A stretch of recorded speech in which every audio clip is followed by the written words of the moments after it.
Жерден эле чечсе болот. Анан бул деген элге дагы биз туура жеткиришибиз керек. Айыл өкмөттөргө, акимдерге да айттым. Туура жеткиргиле маалыматты. Келгиле, буну биз чече алабыз дегиле. Анан силер аны үн укпай, киргизбей, ошон үчүн бизге кайрылып атат. Майда чүйдөсүнөн беричи. Ошон үчүн жергиликтүү бийлик эл менен тыгыз байланышта иштесе, биз дагы өзүбүздүн ишибизди кылат элек. Бу жерден элдин үнүн угуп, ошого ылайыкташтырып, жакшы шартка мыйзамыбызды жазып, мыйзамыбызды анан көзөмөлдөйт элек да. А биз ошо айыл жергесине чейин кирип, ошондой майда чүйдө биз кайрылуулар менен дагы иштеп калып атабыз да. Көп суу жанагы эле айтып аткан больница или садик боюнча или жол боюнча мына паспорт проблемасы боюнча көп кайрылгандар, элдин кайрылгандары болуп атат. Айыл өкмөт деле ошол катары кайрылып атат. Анан биз деле айтып атпайбызбы? Эмне айыл өкмөттүн иши эмне себептен паспорт алынбай калды? Кайсы жака кайрылдыңар, кайсы жер силерди укпай койду же карабай койду? Анан кийин сиздерге жол керек боло турган болсо, или садикти оңдош керек боло турган болсо, же бир сметаңар барбы, даярбы, проектиңер барбы, жок, жөн эле керек. Бир айыл өкмөттөр дагы өзүңөрдүн жумушуңарды так аткарышыңар керек деп кече элдин алдыда айыл өкмөт акимдер менен чогуу ушундай суроолор болду. Конечно, бир топ бизде мына Араган району эки Өзбекстандын облусу менен Фергана Андижан менен чектешилет, 4 району менен чектешилет. Ошон үчүн бизге көп келин болуп түшкөндөр көп, келин болуп баргандар деле бар. Бирок келин болуп түшкөндөрдүн 7-8ден баласы бар, паспорту бар, а келиндердин паспорту жок. Ошон үчүн жанагы Өзбекстанга өтүп барып келип турганда эми тууганчылык бар экен. Булар Өзбекстанда дагы кыйналып калып атат, и Кыргызстанда кыйналып калат. Себеби Өзбекстандан бул жака кеткен келин болуп, и бизден границадан өткөндө биздин пограничниктер дагы бир топ кыйынчылыкты түзүп атат. Ошол боюнча бүгүн дагы төрага палатада айтылды бул боюнча. Жана ушул боюнча биз пограничный зона болгон үчүн көп мал уурлуктар болуп атат. Мына өзүңүздөр айтмакчы, жанагы паспорт, келин, мал уурлук, ушул сыяктуу эң майда маселелерге чейин депутаттарга арызданып келет да. Депутаттарга чынында эле мына биз көп депутаттар менен сүйлөшкөндө да угуп атабыз. Эң майда маселеден баштап эң жогорку мамлекеттик деңгээлдеги суроолорго чейин баардыгы келип түшөт да.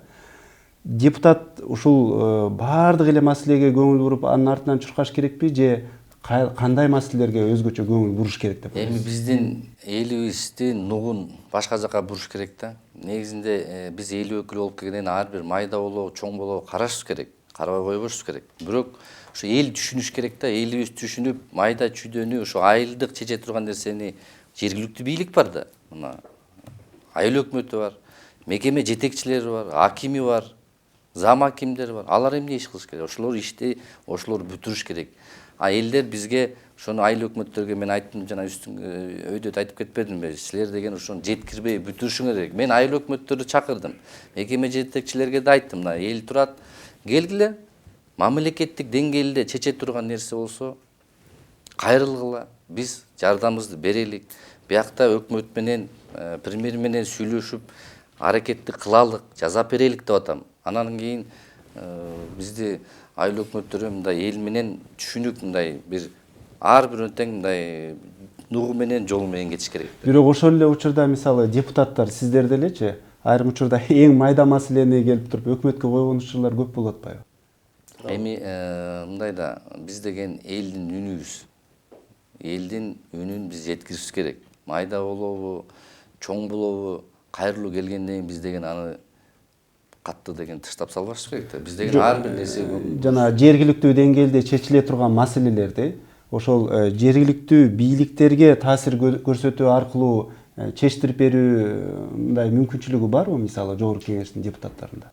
Эми жергиликтүү айтып атпаймынбы, ошо маселе кандай болбосун, биз үнүн угушсак, контролго алсак, ошондо иш жүзүндө ашат. Анткени мына мен эми 3 ай иштеп калдым, алтын чакырылыштын жаңы депутат катары мен 3 ай иштеп көп практикаларды көрдүм да. Кандай кылыш керек, эмне кылыш керек, кантип жеткириш керек, кантип иштетиш керек экенин түшүнүп атам да. Ошон үчүн майдасы болобу, ортосу болобу, чоң болобу, эми биз депутат болуп келгенде мамлекеттик деңгээлде иш кылалы деп келдик. Бирок элдин өкүлү болгондон кийин биз аткарышыбыз керек, жазап беришибиз керек. Ал эми ушул региондордогу жолугушуулар мындай кандай уюштурулат, ушул да кызыктуу болсо керек. Себеби дегенде мисалы сиздер депутаттар барганда ал жерде сиздерди колдогон шайлоочулар менен эле жолугуп коюп келе бересиздерби же тандалбай ылганбай бүт баардыгы чакырылабы ошол жолугушууларга? Кандай уюштурулат өзү? Бизге сен тиги партиядан деп бөлүнбөстөн ошо регионго барганыңызда кайсы партиядан болбосун или беш партийный болобу, баардыгы биз үчүн бирдей болуш керек. Себеп дегенде бизде Кыргызстан эли деген баардыгы бизге бирдей. Кандай болбосун, кайсы партияда болбосун. Ошон үчүн жолугуп учурашууда биз айыл өкмөттөргө айтылат. Өзүбүздүн ишенимчтүү адамдарыбыз бар.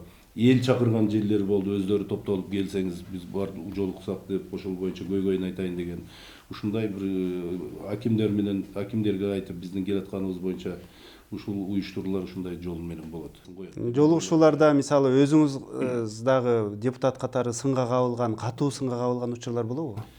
Эми болсо керек, бирок мага бүгүнкү күнгө андай сындар боло элек. Эгер айтканды кылбай коюп, элди карабай койсок, мен ойлойм андай сын деле болуш керек, элди айтыш керек. Себеп дегенде иштегенди иштеди дейиш керек, иштебегенди иштебеди деп айтыш керек. Жыргалбек мырза, сиз менен да жолугушууларда ошо сизди дагы катуу сынга алган, кескин сынга алган учурлар болобу же баардыгы эле баягы сизди колдогон адамдарды чогултуп алып жолугушасызбы? Сурооңузга жакшы суроо болду. Кубанычбек мырза дагы жакшы айтып кетти.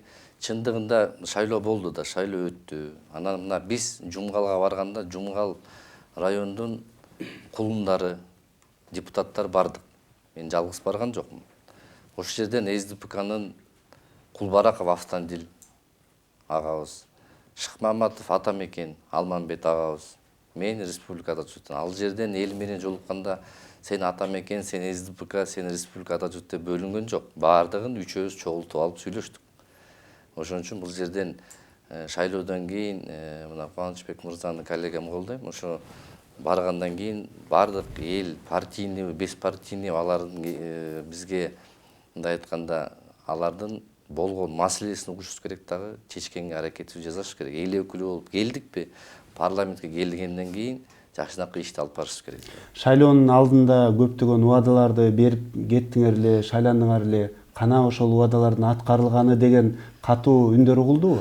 Мында эл тараза дейт, кайсы фракция, партия, парламентте кайсы депутат иштеп атканын азыр билесиздер. Баардык элдерибиз кичинекейден чоңуна чейин саясатты жакшы түшүнүшөт. Ошон үчүн бул жерден убада боюнча 3 ай эле мөөнөт өттү. Бул жерден ар бир партия эл менен жолукканда жакшынакай убадаларын берип келген, ушу элибиз өнүксүн, өссүн депчи. Анан бул жерден сындаган азыр али эрте деп ойлойм. Мен элден андай, мен өзүм жеке депутат катары мага жана партияга сындаган сөз уккан жокмун. Маегиңиздерге чоң рахмат. Ушуну менен бүгүнкү көрсөтүүбүздү жыйынтыктайбыз. Талкууга Жогорку Кеңештин депутаттары Кубанычбек Нурматов жана Жыргалбек Турускуловдор катышты. Саламатта калыңыздар.